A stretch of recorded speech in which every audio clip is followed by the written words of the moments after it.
Bienvenidos a Referente Jurídico.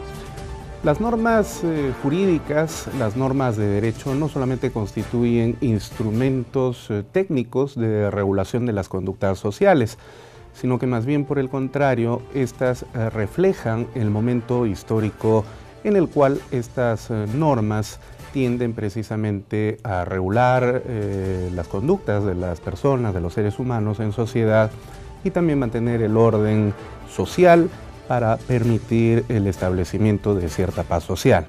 De manera tal entonces que los cambios legislativos no solamente obedecen a una suerte de intereses puramente técnicos, sino en esencia reflejan los momentos históricos que se viven. Este es el caso de las reformas que hemos venido viviendo en el campo procesal penal en los años recientes, particularmente en los últimos 10 años.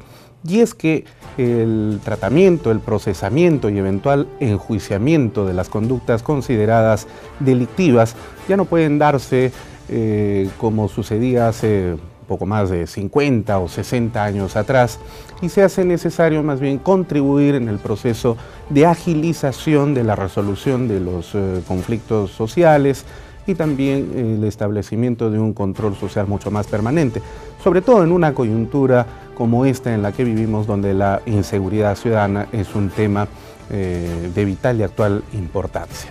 El nuevo Código Procesal Penal, que ha reemplazado en poco más del 90% del territorio nacional al viejo Código de Procedimientos Penales, ha traído la reinserción del modelo acusatorio. Este modelo acusatorio se caracteriza por ser mucho más dinámico, mucho más rápido, eminentemente oral y garantista en relación a las características inquisitivas que definían el viejo Código de Procedimientos Penales. Las instituciones integrantes del sistema de administración de decisión jurisdiccional, que vienen a ser el Poder Judicial, el Ministerio Público, el Ministerio de Justicia, el Ministerio del Interior, tienen sus respectivos órganos que se encargan de trabajar codo a codo mediante los equipos correspondientes para hacer realidad este proceso de implementación del Código Procesal Penal.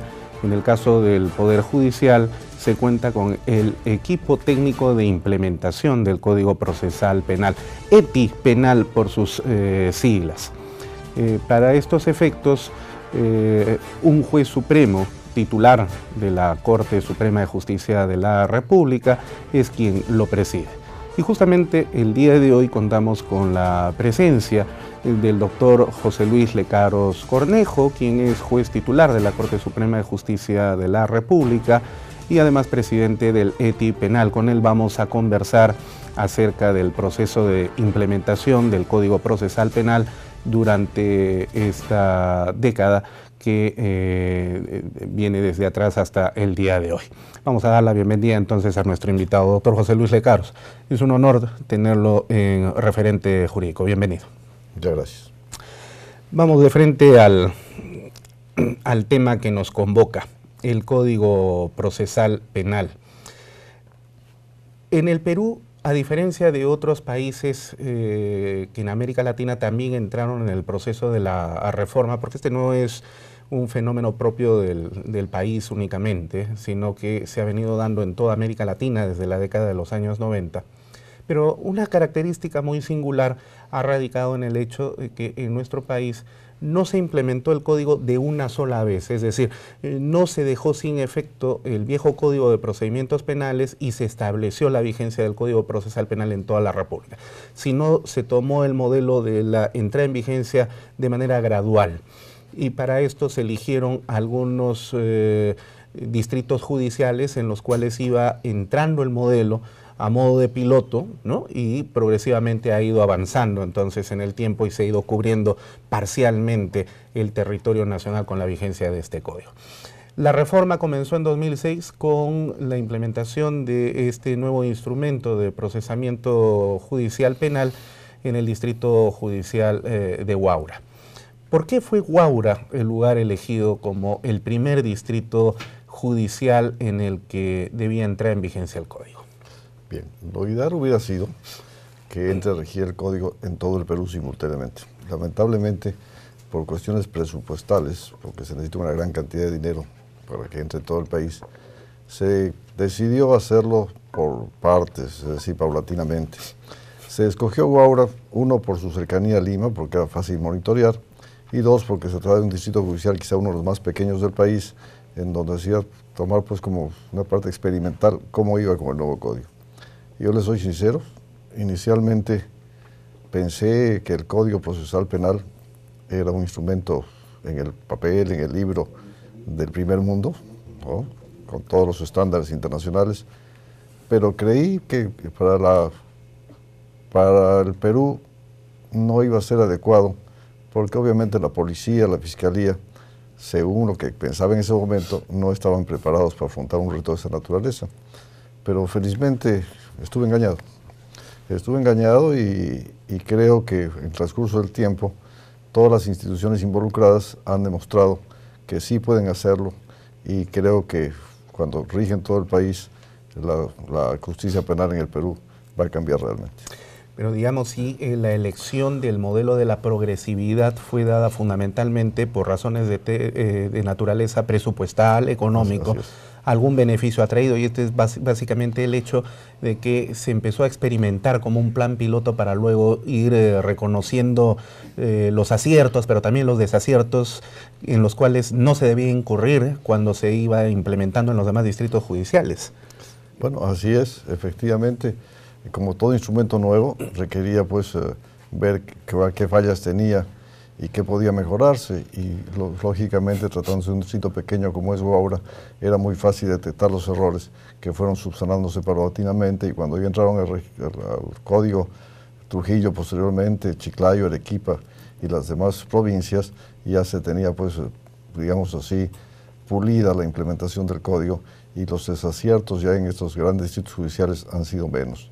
Aunque hay cierta disconformidad o cierta diferencia de opiniones en cuanto a la aplicación del código en Trujillo y en Arequipa. Se dice que hay la escuela trujillana y la escuela arequipeña, unos son más garantistas que los otros, pero poco a poco, en base a los plenos penales que se hacen todos los años, se están poniendo de acuerdo, y creo que en corto tiempo va a ser una aplicación uniforme en todo el Perú.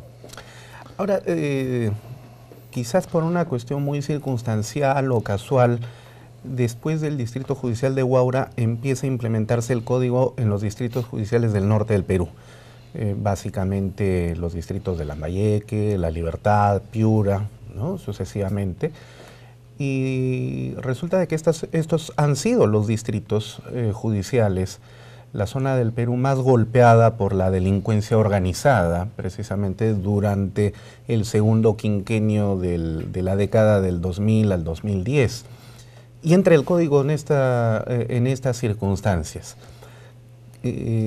¿Cómo funcionó el código frente a esta nueva realidad delictiva que no era conocida antes en el Perú? Bueno, al inicio de la implementación del código en Trujillo, La Libertad, en Trujillo, en Chiclayo y en Piura, efectivamente había pues todavía fallas, y sobre todo falta de probanza del Ministerio Público, porque para aplicar el nuevo código se necesita fiscales totalmente preparados y una policía que tenga la logística suficiente. No lo tenían lamentablemente en ese momento, y eso quizás contribuyó a que la delincuencia aumente en estas provincias. Pero poco a poco, como digo, se ha ido asentando la experiencia de los jueces, de los policías, y creo que eso ya ha sido superado.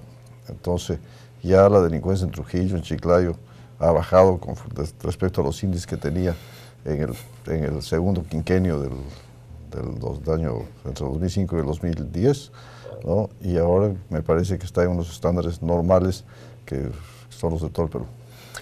Uno de los mitos que prácticamente constituía un temor en el Poder Judicial era que con la entrada en vigencia del Código y su modelo acusatorio, el juez iba a perder el poder del control del proceso, porque en el antiguo modelo el juez investigaba, controlaba y dirigía, ¿no? Era el director del proceso. Pero en el nuevo modelo procesal ya no lo es, sino más bien este papel lo cumple el fiscal. ¿Ese fue un mito que tenía algún asidero? ¿Habían temores entre los magistrados del Poder Judicial o fue una idea que se creó de parte de los detractores del Código para poder generar miedos innecesarios en el Poder Judicial? Bueno, obviamente, con el Código anterior, el juez tenía mucho mayor protagonismo en el proceso, porque, como usted dice, era el que investigaba, el que copiaba las pruebas, etcétera, etcétera, que eran propuestas por la Fiscalía o por la parte acusada. Con el nuevo modelo es el fiscal el que lo hace, de modo que la labor del juez pasa a ser la que realmente es la esencia de ser juez, ser el árbitro entre las partes. El juez ya no investiga, el árbitro es el que decide, y con el modelo antiguo, el juez que investigaba, que a veces sentenciaba en el proceso sumario, estaba pues contaminado ya porque ya tenía un prejuzgamiento de los hechos. En cambio ahora el juez que va a procesar, va a juzgar a la persona, ¿no?, es nuevo en el proceso. Él le plantea el caso del fiscal, le procesa sus pruebas, la parte acusada hace lo mismo y él decide como un árbitro, digamos así, haciendo una comparación como en un partido de fútbol, es decir, quién gana el partido, pero el juez no juega el partido. Anteriormente, con el Código de Procedimientos Penales que todavía rige en Lima, el juez es uno de los jugadores del partido y eso no debería ser. Eso se criticó mucho del proceso antiguo. Ahora, entrando a las características del modelo acusatorio que nos trae el Código, ¿cuáles son las diferencias fundamentales que definen a este nuevo código respecto del anterior, que además data de 1940, ¿no? En cambio, este nuevo código es de 2004. Bueno, sí, efectivamente. En base a los tratados, el Perú es suscriptor de derechos humanos, el código tiene que ser un instrumento que permita una justicia, en primer lugar, garantista, y este nuevo código sí es del tipo garantista porque está cautelando porque se respeten el derecho de todas las partes. El proceso también es acusatorio, antes no lo era, el fiscal simplemente proponía los hechos y el juez es el que investigaba, etcétera, etcétera, y el fiscal prácticamente hacía su acusación en base a lo que el juez había investigado. Ahora el fiscal es el que investiga y tiene que formular cargos, probar, etcétera, etcétera. Y sobre todo que este proceso es adversarial en el sentido que hay igualdad de armas de las dos partes. En un proceso penal hay dos partes básicamente, son el acusado y el fiscal. Hay una tercera parte que es el tercero civil, ¿no? Pero las partes fundamentales en el proceso son fiscal y acusado. Y ambos tienen exactamente las mismas armas y el juez no puede dar preferencia a uno o al otro. Tiene que respetar la igualdad y es la principal característica del Código. Eso implica entonces de que tanto el fiscal como el abogado del acusado tienen que formular o proponer sus teorías del caso y demostrarlas probatoriamente en la actuación judicial. Por supuesto, y el juez tiene que ser absolutamente imparcial. En casos muy excepcionales el juez puede de repente ordenar una prueba para aclarar algo que se haya propuesto por las partes, pero el juez no puede hacer un prejuzgamiento del caso. ¿Eso implica que el juez tampoco puede formular preguntas durante el proceso del juicio mismo, la etapa del juicio? Bueno, sí puede formular preguntas, pero aclaratorias de las respuestas que hubiesen dado los testigos o los acusados. Ya. No las clásicas preguntas que había en el modelo anterior de naturaleza investigadora. No, porque en el modelo anterior todas las preguntas del juez iban destinadas casi a probar que los hechos de acusación eran ciertos, ¿no? Y ya no, ahora el fiscal es quien tiene que probar su caso, no el juez. ¿Se sabe cuál es el número de procesos que han sido tramitados desde el año 2006 en el país con la implementación del código? Bueno, no tengo el dato concreto desde 2006, pero sí puedo decirles que en el año 2014 se resolvieron 122.000 expedientes aproximadamente, en el 2015 141.000, en el 2016 185.000 y en el 2017 27.000 casos hasta el mes de abril.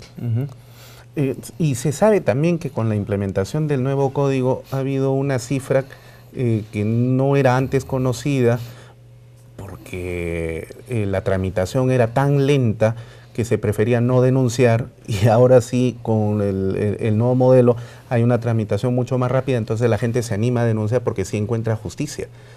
Es un tema que nos gustaría conversar, pero vamos a hacer una pausa comercial, si nos permite, para poder continuar en el siguiente bloque de Referente Jurídico. Ya volvemos.